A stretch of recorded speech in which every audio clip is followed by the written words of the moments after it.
રામાયણ બાલકાંડ દુહા 52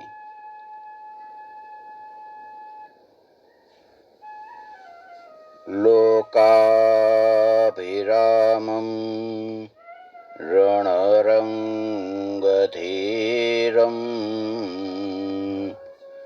રાજીવનેત્રં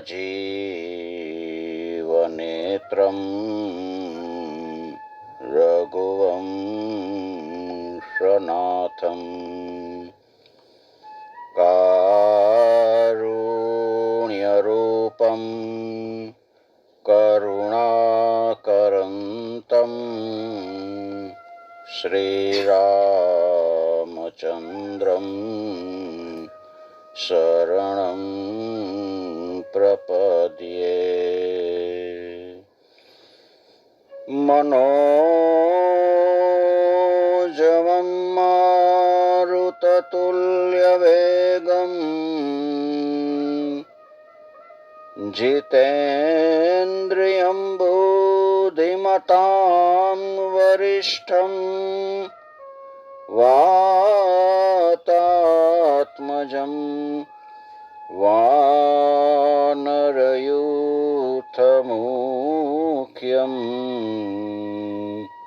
શ્રીરામદૂतं શરણં પ્રપદ્યે. શ્રીરામ જય રામ જય જય રામ, શ્રીરામ જય રામ જય જય રામ, શ્રીરામ જય રામ જય જય રામ, શ્રીરામ જય રામ જય જય રામ, શ્રીરામ જય રામ જય જય રામ. રાજીવનયન ધરે ધનુષાયક, ભગત વિપતે ભંજન સુખદાયક, મંગલ ભવન અમંગલહારી,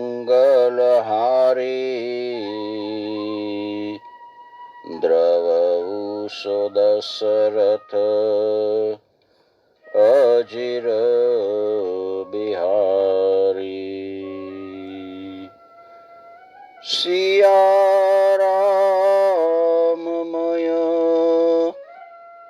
સબ જગ જાની,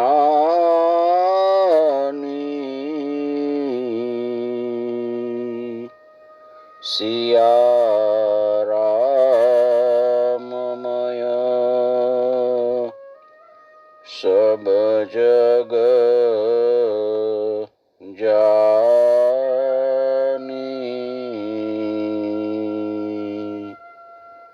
કરઉ પ્રણામ જોરે જુગપાની, કુંદ ઇન્દુ સમુદેહ ઉમારમન કરુણા અયન, જાહિદીન પર નેહ કરહુ કૃપા મર્દન મયન, સિયાવર રામચંદ્ર કી જય, પવન સુત હનુમાન કી જય. आइए हनुमंत बिराजिए, કથા કહું મતે અનુસાર પ્રેમ સહિત ગાદી ધરું પધારો પવન કુમાર સિયાવર રામચંદ્ર કી જય. રામાયણની અંદર બાલકાંડમાં 52મા શ્લોકમાં તુલસીદાસજી બતાવે છે સર્વ ઉપદ્રવો છે એને શાંત કરનાર ભરતજીનું ચરિત્ર છે. નદી ઉપરનો જપ યજ્ઞ છે ભરતજી. કળિયુગની અંદર પાપનું અને દુષ્ટોના અવગુણનું જે વર્ણન બતાવ્યું છે ને એ આ નદીના જળના કીચડ બગલા અને કાગડા છે. દુષ્ટોના અવગુણ છે એ કીચડ છે, બગલા છે અને કાગડા છે. સમન અમિત ઉતપાત સબ ભરત ચરિત જપ જાગ કલે અઘ ખળ અવગુણ કથન તે જલમલ બગ કાગ સિયાવર રામચંદ્ર કી જય. આ કીર્તિરૂપી નદી છે ને 6 ઋતુમાં, બધી ઋતુમાં, બધાય સમયે સુશોભિત છે, પવિત્ર છે. રામાયણની અંદર શિવ પાર્વતીનો વિવાહ એ હેમંત ઋતુ બતાવી છે. તુલસીદાસજી એવું કહે છે. અને પ્રભુ રામચંદ્રજીનો જન્મોત્સવ છે ને એ શિશિર ઋતુ છે. કેરતે સરેત છહુ ઋતુ રૂરી સમય સુહાવની પાવની ભૂરી. વધારામાં શિવ પાર્વતીનો વિવાહ હેમંત ઋતુ બતાવ્યું. હિમ હિમ શૈલ સુતા શિવ બ્યાહુ શિશિર સુખદ પ્રભુ જનમ ઉછાહુ. શિવ પાર્વતીનો વિવાહ હેમંત ઋતુ અને શ્રી રામચંદ્રજીનો જન્મ એ શિશિર ઋતુ બતાવી છે. વધારામાં રામચંદ્રજીના વિવાહના સમાજનું વર્ણન છે એ વસંત ઋતુ બતાવી. બરન બરામ વિવાહ સમાજુ સોમુદ મંગલમય ઋતુરાજુ. વસંત ઋતુને ઋતુઓની રાજા કીધો છે. રામચંદ્રજીના વિવાહ એ ઋતુરાજ વસંત છે. રામચંદ્રજીનું વનગમન થવું એ ગ્રીષ્મ ઋતુ છે. ગ્રીષ્મ ઋતુ હોય ત્યારે દુઃખ આવે. તુલસીદાસજીએ દુસહ ગ્રીષ્મ ઋતુ છે એમ બતાવ્યું છે. અને માર્ગની અંદર જે કથાઓ છે એ તીક્ષ્ણ તાપ અને લૂ છે.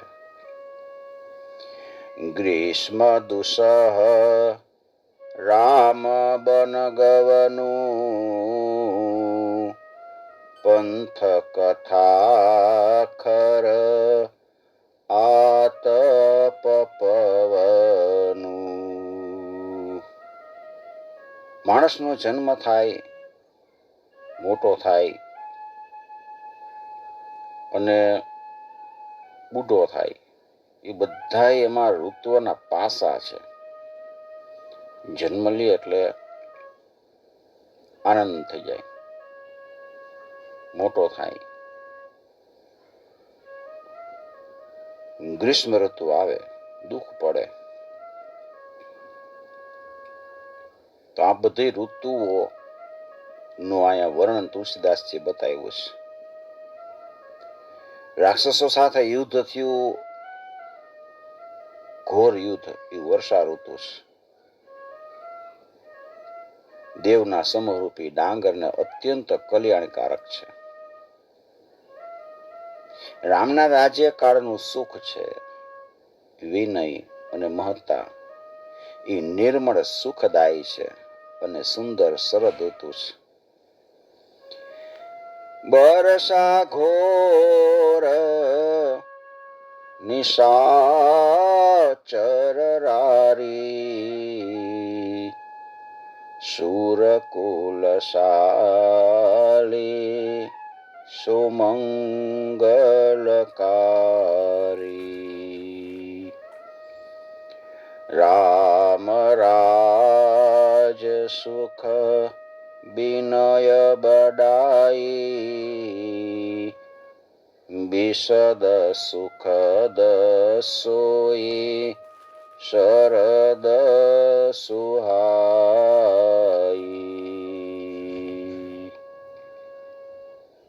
સીતાજીના ગુણની જે કથા બતાવી છે રામાયણની અંદર,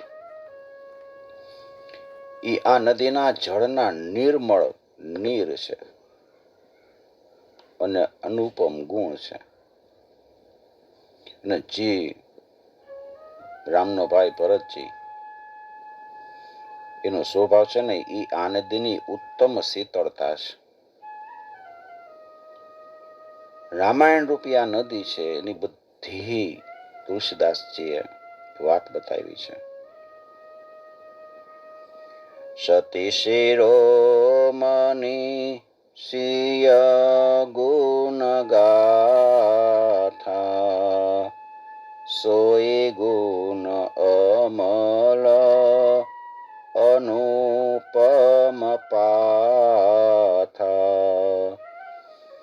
ભરત સુભાવુ સુશીતલતાઈ, સદા કરસ બરની ન જાય.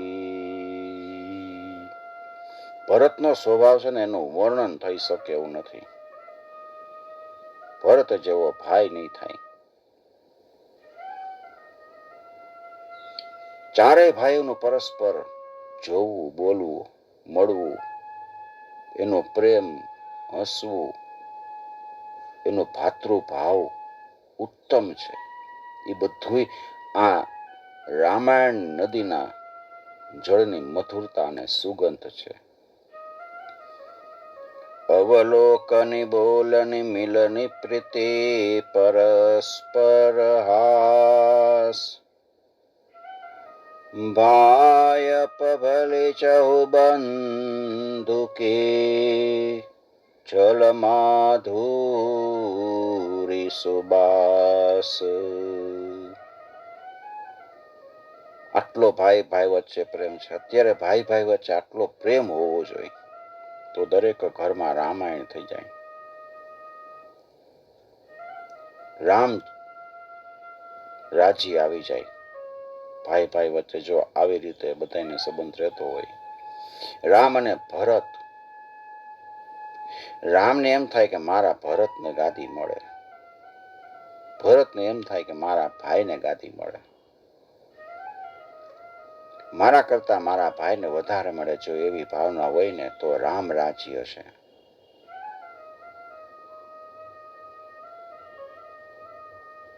અને મારા ભાઈ કરતાં મારી પાસે વધારે રહીએ એવી ભાવના આવે તો રામરાજી જતું રહે છે. શ્રી રામચંદ્ર ભગવાન કી જય. હનુમાનજી મહારાજ કી જય.